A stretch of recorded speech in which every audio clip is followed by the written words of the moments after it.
할렐루야. 한 주간 주의 은혜 가운데 잘 보내셨습니까? 오늘 거룩한 주일을 맞이해서 비록 각 처소에 우리가 흩어져 있지만 한 마음으로 하나님께 예배 드리기를 원합니다. 오늘은 특별히 스승의 주일로 지키는 날입니다. 우리 주변에 계신 선생님들에게 감사한 마음, 또 사랑하는 마음을 가지고, 또 무엇보다 우리의 영적인 스승 되시는 예수님께 감사와 사랑의 마음을 담아 이 시간 함께 예배 드리기를 원합니다. 이 시간 주님을 생각하면서 다 같이 묵상하며 기도하겠습니다. 수고하고 무거운 짐진 자들아, 다 내게로 오라. 내가 너희를 쉬게 하리라. 할렐루야. 사랑과 은혜가 풍성하신 아버지 하나님 감사합니다. 귀하고 복된 주일을 맞이하여 예배할 수 있도록 저희를 주의 앞에 불러주시고, 또 이 시간 영적인 성소로 들어가서 하나님의 보좌 앞에 무릎 꿇고 예배 드릴 수 있도록 우리를 불러주시니 감사합니다. 이 시간 저희 한 사람 한 사람의 이름을 불러주시고 하나님의 크신 위로와 은혜를 부어주시며, 무엇보다 하나님의 성령을 우리에게 충만하게 부어주셔서 이 어려운 세상에서 능히 믿음으로 살아갈 수 있도록 힘과 능력과 지혜와 믿음을 더하여 주시옵소서. 오늘 예배 가운데 나올 때 하나님을 찬양하며 감사하며 또 우리의 간절한 기도의 제목을 가지고 함께 나와왔습니다. 하나님, 우리의 기도를 들으시고 우리의 여러 가지 어려운 문제와 현실에 직면한 여러 가지 장애물들을 믿음으로 잘 이겨낼 수 있도록 저희와 함께 하시며 저희보다 앞서가시고 인도하여 주시옵소서. 우리의 영원한 목자 되신 주님을 의지하며 사랑합니다. 이 시간 우리의 사랑의 고백을 들으시고 이 예배를 온전히 받아주시옵소서. 감사하며 사랑이 많으신 우리 주 예수 그리스도 이름으로 기도하옵나이다. 아멘. 우리 이어서 사도신경으로 같이 신앙 고백 하시겠습니다. 전능하사 천지를 만드신 하나님 아버지를 내가 믿사오며 그 외아들 우리 주 예수 그리스도를 믿사오니 이는 성령으로 잉태하사 동정녀 마리아에게 나시고 본디오 빌라도에게 고난을 받으사 십자가에 못 박혀 죽으시고 장사한 지 사흘 만에 죽은 자 가운데서 다시 살아나시며 하늘에 오르사 전능하신 하나님 우편에 앉아 계시다가 저희로서 산자와 죽은 자를 심판하러 오시리라. 성령을 믿사오며 거룩한 공회와 성도와 서로 교통하는 것과 죄를 사하여 주시는 것과 몸이 다시 사는 것과 영원히 사는 것을 믿사옵나이다. 아멘. 우리 시간 기쁘고 감사한 마음으로 함께 찬양 드리기를 원합니다. 우리 원경일 집사님 인도로 함께 찬양 드리겠습니다. 할렐루야. 주의 이름으로 찬양하기를 원합니다. 같이 찬양하겠습니다.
우리가 방금 부른 찬양의 가사와 같이 하나님은 우리를 지키시는 분입니다. 오늘 이 시간도 하나님께서 우리와 함께 하시고 우리를 보호하시고 주의 날개 아래 지켜주시는 줄 믿습니다. 이 시간 우리가 어떤 상황에서도 주님을 의지하고 또 무엇보다 주님께서 우리를 위해 휘장을 찢어 놓으시고 하나님의 보좌 앞에 나아갈 수 있도록 우리의 길을 열어주신 걸 의지하고 우리 이 시간 성수로 나아가 하나님 앞에 기도하며 믿음으로 간구하는 이 시간 되기를 원합니다. 우리 이 시간 하나님 앞에 영적인 성소로 나아가 기도하는 마음으로 함께 통성으로 같이 기도하겠습니다. 다 같이 기도하겠습니다. 할렐루야. 살아계신 아버지 하나님 감사합니다. 어느덧 5월에 결장을 저희가 참 이가되는 계절 하나님의 크신 은혜와 역사와 승리를 바라보게 하시니 감사합니다. 하지만 이 땅 가운데 여전히 이 코로나 중도 어려운 또 저희들 마음속에 걱정과 두려움이 있습니다. 또 그래도 함께 모여서 예배드리지 못하고 이 시간 붙어져서 각 교회에서 예배드리는 중을 안타깝게 여기고 이 시간 하나님 앞에 간절히 기도하는 하나님 이 질병을 통치시켜 주시고 저희가 누가 감사와 또 감사와 부모를 주시고 귀한 은혜를 부어주고 우리의 자유지 성삼으로 함께 증가할 수 있도록 도와주시고 우리의 가장 할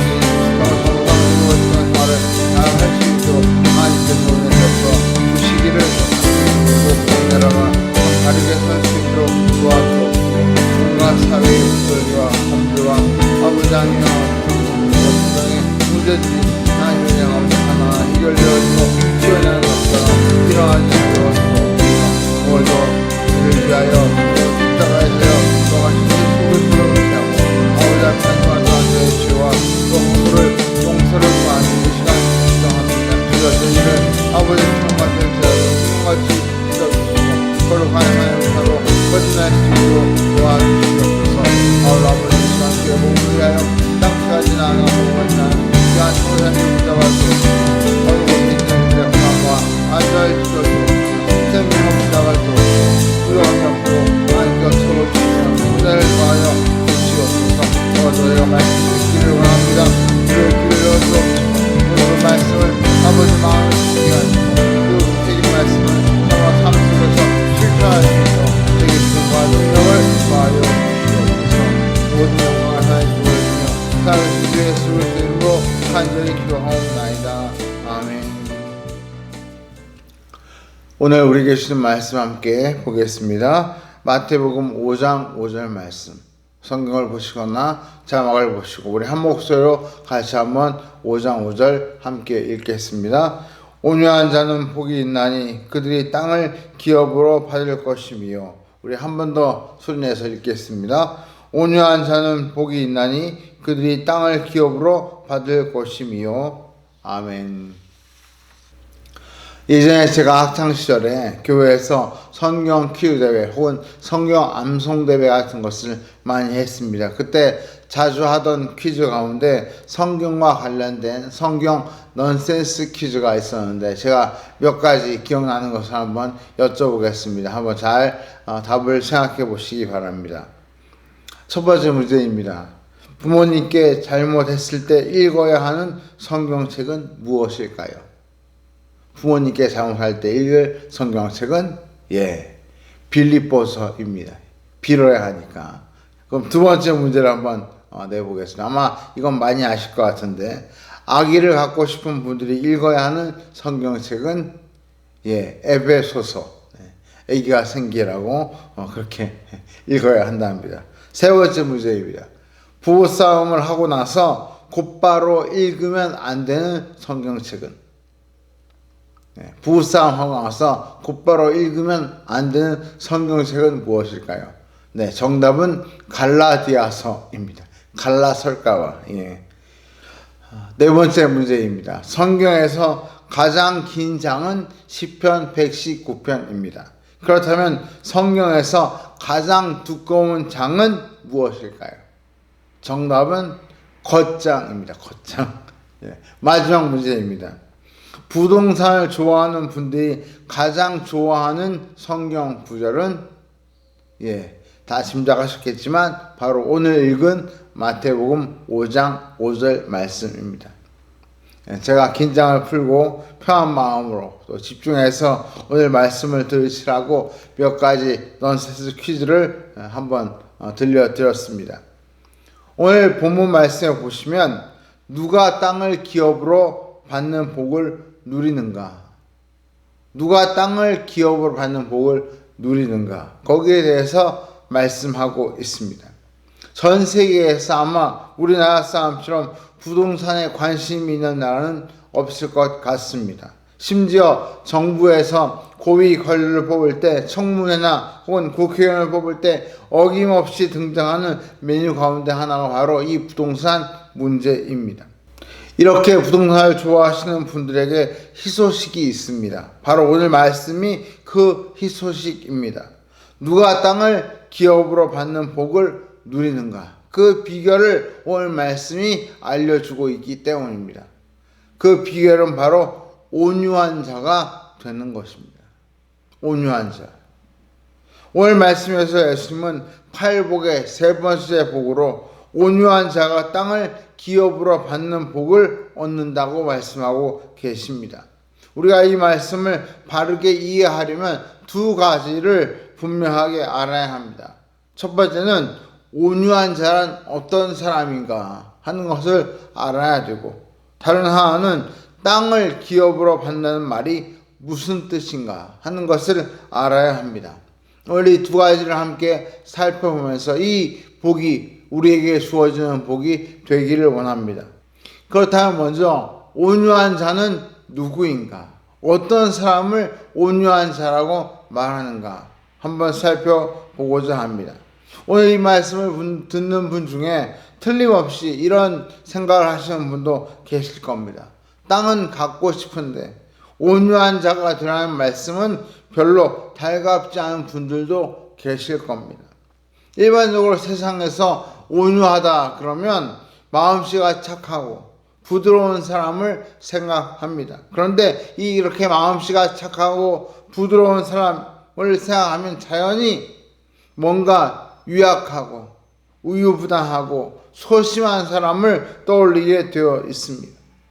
세상에서는 온유한 사람이라고 할 때 가지는 여러 가지 이미지 가운데 제일 많이 생각하는 것은 성격이 부드러워서 남에게 싫은 소리 한마디 못하는 그런 사람을 온유한 사람이라고 생각하는 경우가 많습니다. 또 무기력하고 우유부단하고 그래서 무슨 일을 맡겨도 안심이 안 되는 사람을 또 온유한 사람으로 여기기도 합니다. 심지어 어떤 경우에는 지나칠 정도로 비굴하여 굽신굽신하는 그런 사람을 온유한 사람으로 생각하기도 합니다. 한마디로 현대인들은 온유한 사람을 별로 좋아하지 않습니다. 그러다 보니까 온유한 자가 복이 있다는 이 말이 별로 좋게 들릴 리가 없습니다. 그래서 이 온유한 자가 복이 있다는 이 예수님의 말씀이 어쩌면 마음속에 전혀 와닿지 않을 수도 있다는 것입니다. 오히려 세상 사람들은 온유한 사람보다 강한 사람, 적자 생존의 이 정글 같은 사회 속에서 살아남을 수 있을 만큼 강인한 사람을 더 원합니다. 속된 말로 너무 착해서 법 없이도 살 사람보다 성질이 더러워도 자기 가족을 제대로 먹여 살리는 그 사람이 100배 낫다. 그런 생각을 사람들은 많이 하고 있습니다. 그래서 우리가 성경이 가르치는 온유함의 개념을 바로 알아야 이 말씀을 바르게 이해할 수 있습니다. 그래서 오늘 두 가지를 집중적으로 살펴보고자 합니다. 제일 먼저 주목할 말씀은 시편 37편 11절 말씀입니다. 거기 이런 말씀이 나옵니다. 한번 같이 자막을 보시면서 읽어보죠. 그러나 온유한 자들은 땅을 차지하며 풍성한 화평으로 즐거워하리로다. 아멘. 예수님께서 하신 말씀과 너무나 비슷합니다. 그래서 어떤 학자들은 예수님이 이 시편의 말씀을 팔복에서 인용해서 하고 있다. 그렇게 해석하기도 합니다. 중요한 것은 이 시편 37편에서 온유라는 말이 어떤 문맥에서 사용되고 있느냐 하는 것입니다. 시편 37편은 의인들에게 악인의 형통함을 부러워하지 말라는 주제를 담고 있습니다. 악인이 잠깐 형통하고 성공하는 것처럼 보일지라도 그것 때문에 불평하거나 원망하거나 혹은 하나님을 향하여 탄식하지 말고 오히려 때가 되면 하나님께서 그 악인들을 멸망시키실 것이기 때문에 믿음으로 인내하면서 하나님을 바라보라. 이것이 바로 시편 37편의 핵심적인 메시지입니다. 악인의 핍박에도 불구하고 온유함으로 하나님을 의지하는 그 의인은 하나님께서 붙들어 주시고 그 마음의 소원을 이루어 주시며 정오의 빛과 같이 밝게 빛나게 해 주신다. 이것이 바로 시편 37편의 결론입니다. 그러면서 시편 37편 10절에 잠시 후에는 악인이 없어지니 네가 그것을 자세히 살필지라도 없으리로다. 이렇게 말씀하시고 이어지는 11절에 같이 한번 읽어볼까요? 그러나 온유한 자들은 땅을 차지하며 풍성한 화평으로 즐거워하리로다. 그렇게 말씀하고 계십니다. 즉, 이 시편에서 온유함이라는 성품은 악인을 상대할 때 발휘하는 성품을 가리켜 온유함이라고 말씀하고 있는 것입니다. 악인의 형통함과 성공 때문에 불평하거나 분노하거나 원망하지 않는 태도를 가리켜 온유함이라고 부르고 있습니다. 신약에서도 사도 바울은 이와 비슷한 말씀을 하고 있습니다. 갈라디아서 6장 1절에서 이렇게 말씀합니다. 형제들아, 사람이 만일 무슨 범죄한 일이 드러나거든 신령한 너희는 온유한 심령으로 그러한 자를 바로잡고 너 자신을 살펴보아 너도 시험을 받을까 두려워하라. 간단히 정리하면 성경에서 말씀하는 온유함은 하나님의 자녀가 악인이나 불신자들을 대할 때 하나님의 주권과 역사하심을 믿고 의지하며 그분께 모든 것을 맡기는 가운데 악을 선으로 싸워 이기는 자세를 가리켜 온유함이라고 말씀하고 있는 것입니다. 그래서 우리가 성경에서 과연 이런 온유함을 보여주는 인물이 있는가 찾아보게 되는데요.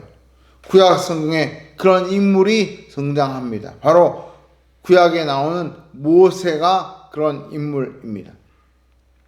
민수기 11장 3절에 보면 이런 말씀이 있습니다. 이 사람 모세는 온유함이 지면의 모든 사람보다 더하더라. 하나님께서 모세를 평가하시면서 하신 말씀이 모세의 온유함이 지면에 있는 세상에 있는 모든 사람보다 더 뛰어나더라. 그렇게 평가하셨다는 것입니다. 우리가 어떻게 해서 이런 평가가 나왔는지 그 배경을 살펴볼 필요가 있습니다. 민수기 12장 1절에 보시면 그 배경이 이렇게 언급이 됩니다. 모세의 친누나인 미리암과 모세의 친형인 아론이 어느 날 모세를 찾아와서 모세를 비난하며 공격합니다. 뭐라고 말합니까? 12장 1절에 이렇게 공격합니다. 모세가 구스 여자를 취하였더니 그 구스 여자를 취하였으므로 미리암과 아론이 모세를 비방하니라. 이 미리암과 아론이 모세를 비방한 이유는 모세가 구스 여인, 즉 흑인을 아내로 삼았다는 것입니다. 같은 히브리인을 아내로 삼은 것이 아니라 이방인, 그것도 피부색이 흑인인 여자를 아내로 삼은 것 때문에 모세를 비방하고 공격하고 있는 것입니다.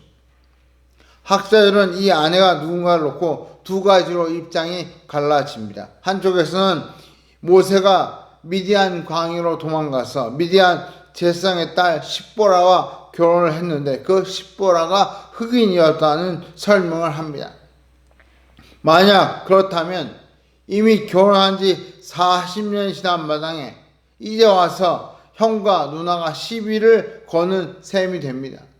이건 정말 어이가 없는 일이지요. 40년도 더 된 일인데. 또 어떤 분은 해석하기를 모세의 첫 번째 아내인 시보라가 죽고 나서 광야에서 모세가 재혼을 했는데 그 여자가 하필이면 흑인이었다는 것입니다. 그럴 경우 이 여인은 아마도 이집트에서 살고 있다가 이스라엘 백성이 출애굽하는 과정에서 하나님께서 10가지 재앙을 통해 큰 능력을 보여주시자 그것을 보고 거기에 반해서 이집트 신들을 버리고 하나님을 믿기로 하고 이 히브리인들을 따라 나서 함께 광야에 온 사람 가운데 있는 여인이 바로 이 흑인인 것으로 생각이 됩니다. 원래 성경에서 이방인과 결혼을 금지한 이유는 이방인들이 그 결혼을 통해 자기들이 믿고 있던 우상을 가지고 와서 하나님에 대한 믿음을 약화시킬까봐 결혼을 금지한 것입니다. 그런데 이 경우에는 오히려 이방신을 버리고 같이 하나님을 믿기로 했으니 신앙적인 면에서 아무런 문제가 되지 않습니다. 어느 경우든 간에 미리암과 아론의 비난은 잘못된 것이었습니다. 표면적으로는 모세가 구스 여인을 아내로 취하는 문제를 제기했지만 본심은 다른데 있었던 것입니다. 그 본심이 2절에 나옵니다. 2절에 이렇게 이야기합니다. 그들이 이르되 여호와께서 모세와만 말씀하셨느냐 우리와도 말씀하지 아니하셨느냐 하며 여호와께서 이 말을 들으셨더라. 구스 여인을 핑계로 삼은 것은 모세를 깎아내리고 모세의 리더십을 약화시켜서 모세 너만 지도자가 아니라 우리도 너 못지않은 지도자다 이 말을 하고 싶었던 것입니다. 그래서 우리도 너 못지않게 백성의 존경을 받고 칭송을 받아야 하지 않냐 이 의도가 바로 이 모세를 비방한 본심이었던 것입니다. 좀 나쁘게 말하면 일종의 권력 다툼처럼 보입니다. 여기에 모세가 어떻게 반응하고 있습니까? 멱살을 잡고 맞짱을 뜨고 있습니까? 아닙니다. 성경에 보니까 모세가 그 형 아론과 누나 미리암에게 아무런 대항도 하지 않고 있습니다. 오히려 2절 마지막에 보면 여호와께서 이 말을 들으셨더라. 하나님께서 이 모든 상황을 지켜보시고 그 하는 이야기를 다 들으셨다는 것입니다. 모세의 형과 누나가 모세를 부당하게 비방하고 모욕하고 공격하는 그 말을 하나님이 다 들으셨고 하나님께서 그런 가운데 이 모세가 대항하지 않는 모습도 보았다는 것입니다. 모세가 대항하지 않은 것은 결코 무능하거나 무기력하거나 우유부단해서 그렇게 한 것이 아니었습니다. 맞짱을 뜨려면 얼마든지 맞짱을 뜰 수 있고 멱살을 잡으려면 얼마든지 멱살을 잡을 수 있었지만 모세는 하나님이 보시기에 그렇게 하는 것이 덕이 되지 않는다고 생각했기 때문에 참은 것입니다. 우리가 정확히 알 수는 없지만 모세는 속으로 이런 생각을 했을 것입니다. 이 사건으로 내가 하나님의 영광을 가리면 안 된다. 이 문제로 이스라엘 공동체가 분열되거나 편을 가르고 싸우는 일이 절대로 생겨서는 안 된다.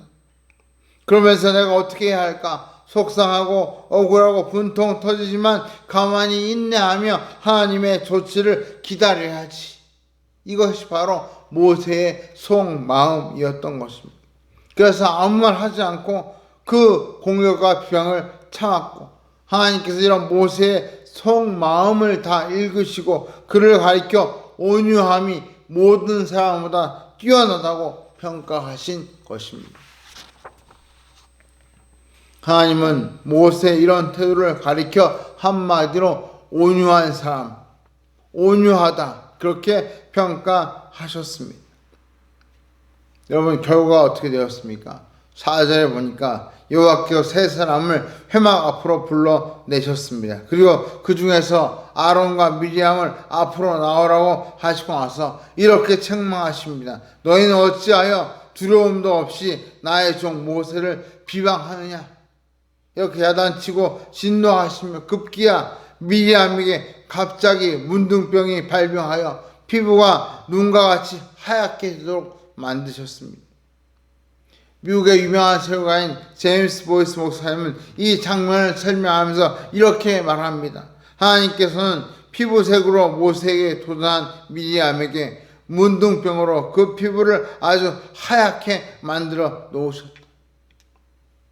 모세의 아내가 흑인이라고 비방하는 그 비방을 들으시고 거꾸로 하나님은 미리암의 피부를 하얗게 문둥병으로 바꿔놓으셨다는 것입니다. 사랑하는 성도 여러분, 무엇이 온유함인지 감이 잡히셨습니까? 무조건 참아라, 무조건 착하게 살아라, 이것이 온유함이 아닙니다. 또 반대로 능력이 있다고, 할 수 있다고, 마음껏 하고 싶은 대로 다 하는 것, 그것도 온유함이 아닙니다. 온유함이란 먼저 하나님이 어떻게 하기를 기뻐하실까, 그것을 생각하면서 거기에 맞게 말과 행동을 취하는 것, 그것이 바로 온유함입니다.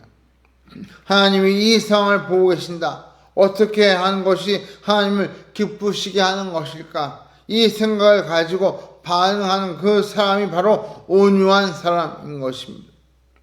사실 얼마나 많은 사람이 온유하지 못해서 사소한 일 가지고 공동체를 아프게 하는지 모릅니다. 정말 자존심 때문에 불필요한 다툼을 하고 심지어 교회 안에 갈등이 일어나는 경우를 종종 볼 수 있습니다. 심지어 사과 한 번이면 해결될 일인데 끝끝내 사과하지 않으므로 교회 중직자들이 혹은 담임 목사님이라는 분이 교회를 큰 어려움에 끌고 가고 성도에게 많은 상처를 주는 일들을 교회에서 보게 됩니다. 제가 예전에 한창 혈기가 왕성하던 부목사 시절에 정말 무능해 보이는데 견실한 교회의 담임 목사님을 하시는 분을 보면서 제 마음속에 하나님께 이런 불평을 한 적이 있습니다. 하나님, 저렇게 무능한 목사님을 어떻게 계속 담임 목사로 두십니까? 저같이 젊고 유능한 젊은 사람을 담임으로 사용하셔야 하지 않습니까? 하나님, 저런 교회를 저한테 맡겨 주십시오. 참 정말 지금 생각하면 너무 부끄러운, 정말 너무나 제가 이 말씀을 드리지만 오만방자한 그런 제 모습에 오히려 고개가 숙여지고 민망해지는 그런 기도를 제가 한 적이 있습니다. 정말 그때는 철이 없어서 그런 기도를 했습니다. 그런데 제가 이런 오만방자하고 또 잘못된 저의 모습을 깨닫게 되고 크게 각성하는, 그래서 겸손한 마음을 갖게 되는 계기가 있었습니다. 제가 보기에 무능해 보이는 어느 교회 담임 목사님이 계셨는데 그 교회에서 장로님들과 중직자들 사이에 사소한 말다툼이 점점 커져서 교회가 큰 분란에 휩싸이게 된 것이 있습니다. 사실 담임 목사님은 그 일에 전혀 개입된 바 없기 때문에 목사님이 문제될 것은 없었습니다. 그런데 급기야 그 문제 때문에 교회에서 전체 회의가 열렸습니다. 근데 그 회의 자리에서 갑자기 그 목사님이 성도들 앞에 무릎을 꿇고 회개를 하신 것입니다. 모든 문제가 담임 목사님 제가 하나님의 말씀을 바르게 가르치지 못해서 생긴 일이니 모든 책임이 저에게 있습니다. 이렇게 무릎을 꿇고 성도들에게 용서를 구했다는 것입니다. 저는 이 이야기를 듣고 제일 처음 반응이, 아니 담임 목사님이 잘못한 것도 없는데 왜 무릎을 꿇어? 그런 생각이 전 들었습니다. 그런데 그렇게 담임 목사님이 무릎을 꿇고 회개하자 한창 다투던 장로님들과 중직자들이 함께 무릎을 꿇고 회개하며 함께 통고하고 그 문제를 다시는 끄집어내지 않기로 그렇게 다짐을 했다는 이야기를 들었습니다. 그리고 오히려 교회는 비온 뒤에 땅이 굳어지듯이 더 견고해졌다는 그런 이야기를 듣게 되었습니다. 제가 그때 깨달았습니다. 하나님은 저렇게 하는 것을 기뻐하시는구나.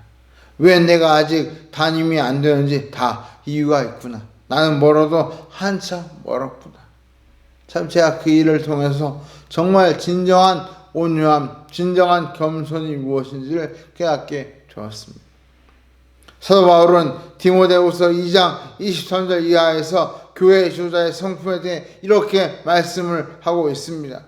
한번 같이 자막을 보시면서 같이 한번 읽어보죠. 같이 읽습니다. 어리석고 무식한 변론을 벌이라. 이에서 다툼이 나는 줄 알미라. 주의 종은 마땅히 다투지 아니하고 모든 사람에 대하여 온유하며 가르치기를 잘하며 참으며 거역하는 자를 온유함으로 훈계할지니 혹 하나님이 그들에게 회개함을 주사 진리를 알게 하실까 하며 그들로 깨어 마귀의 올무에서 벗어나 하나님께 사로잡힌 되어 그 뜻을 따르게 하실까 함이라. 기억하십시오. 하나님께 인정받는 사람의 가장 중요한 덕목 중에 하나가 바로 이 온유함입니다. 그렇다면 온유한 자가 받는 축복은 무엇입니까? 오늘 말씀에 땅을 기업으로 받을 것이며 라고 말씀하십니다. 땅을 기업으로 받는 이 말의 뜻이 무엇일까요? 우리는 크게 두 가지로 이 뜻을 생각해 볼 수 있습니다. 먼저 현세에서 이 땅은 단순히 부동산만을 의미하는 것이 아니라 그것을 넘어 삶의 터전을 의미합니다.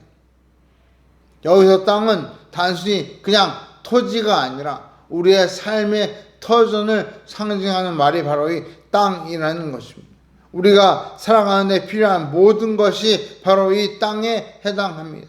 세상 사람들은 온유한 자가 굶어 죽기 십상이라고 말하지만 하나님은 온유한 자가 결코 굶어 죽지 않고 오히려 하나님께 큰 은혜를 입는다고 말씀합니다.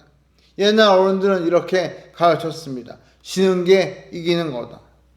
맞은 사람은 발 뻗고 하지만 때린 사람은 편한 잠을 못 잔다. 또 서양 속담에 패는 칼보다 강하다. 상식적으로 생각할 때 강한 사람이 모든 것을 다 얻고 누리는 것 같지만 역사는 그렇지 않다는 걸 보여줍니다. 오히려 시간이 지나면 온유한 자들이 평화를 이루어냅니다.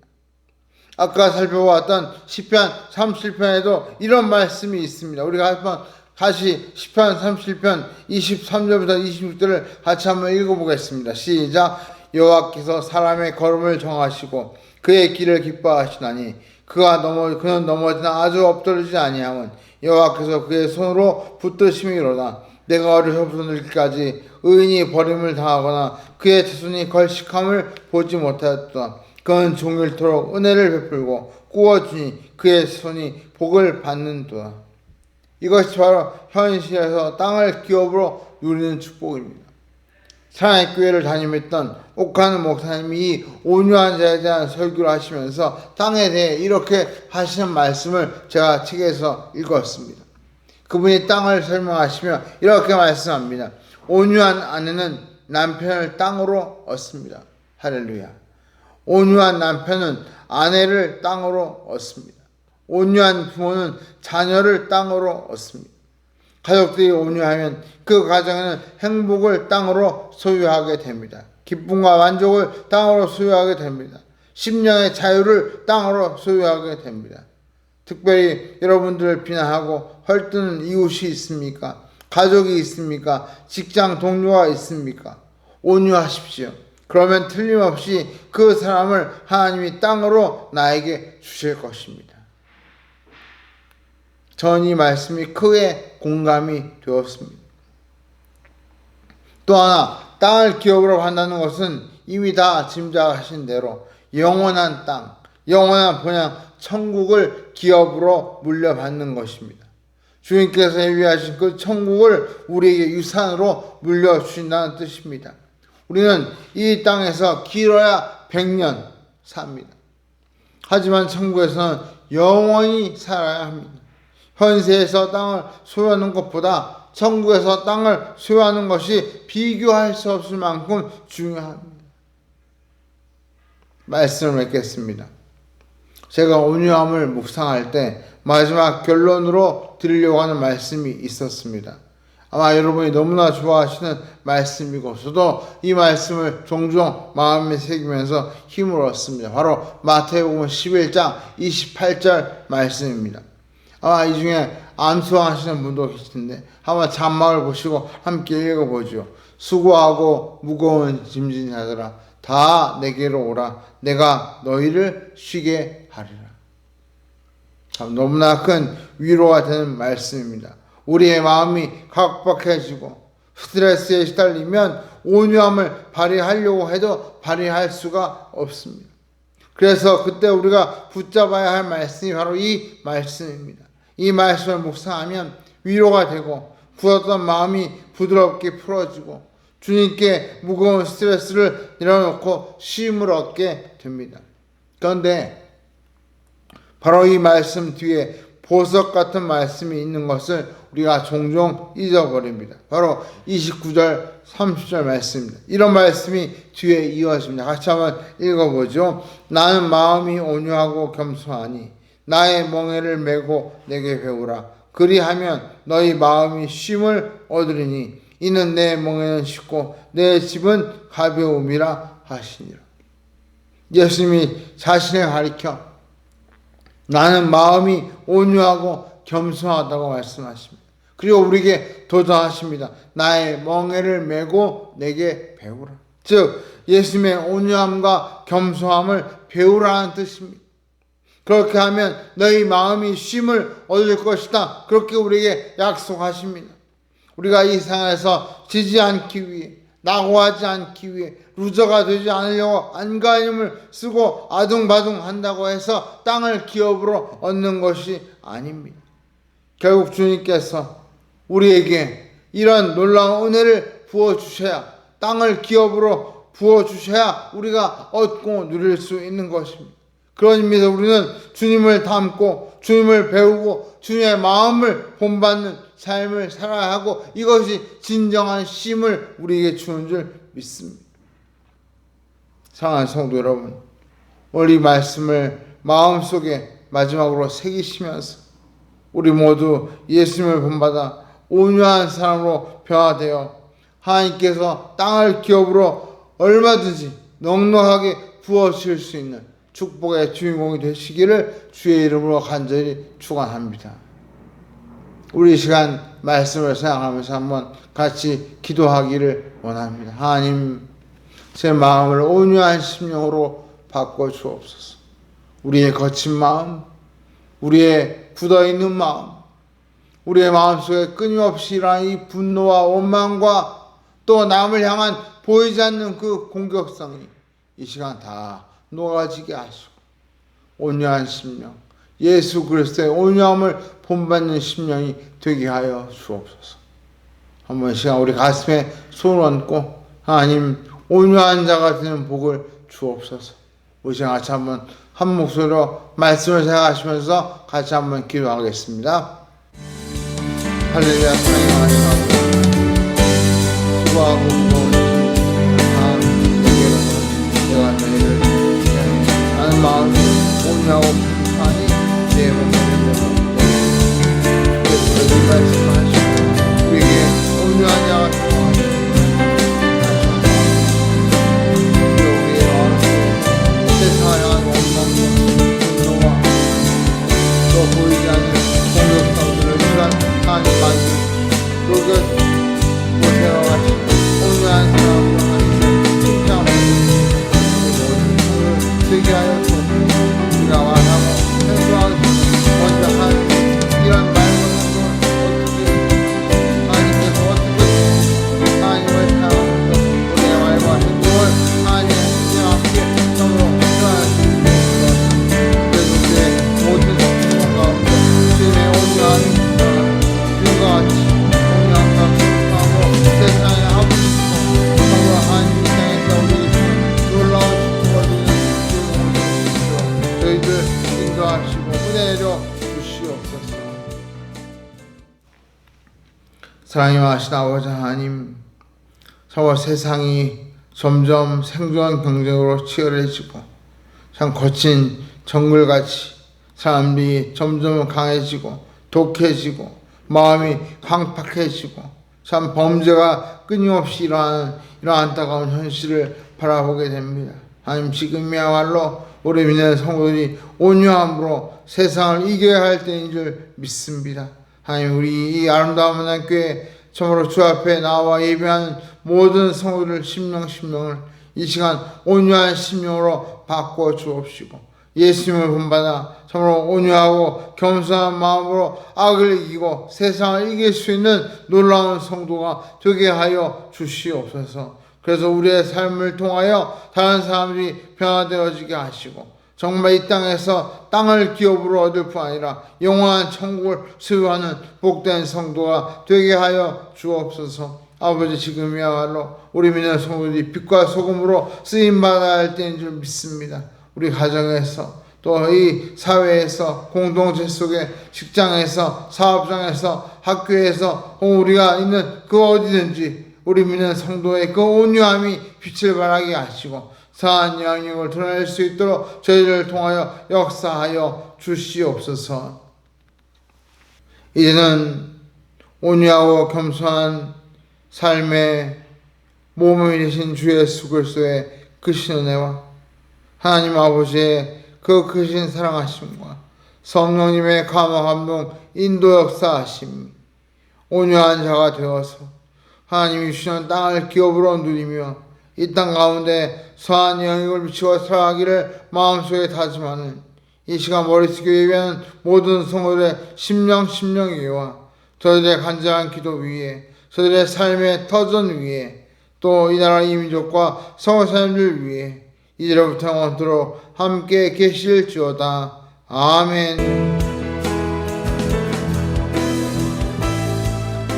한 주간 동안 주님이 주시던 그 은혜를 누리며 우리 마음에 참된 쉼을 얻는 그런 축복이 있기를 원합니다. 이 시간 이 예배를 통하여 우리의 무거운 짐을 주님께 다 내려놓고 한 주간 주님이 주시는 자유함 가운데 기쁨과 감사로 충만한 한 주간 보내시기를 축복합니다. 우리 그런 귀한 은혜 주신 주님께 감사와 영광의 박수를 드리고 예배를 마치겠습니다. 같이 한번 다음 박수로 하나님께 영광을 드리겠습니다.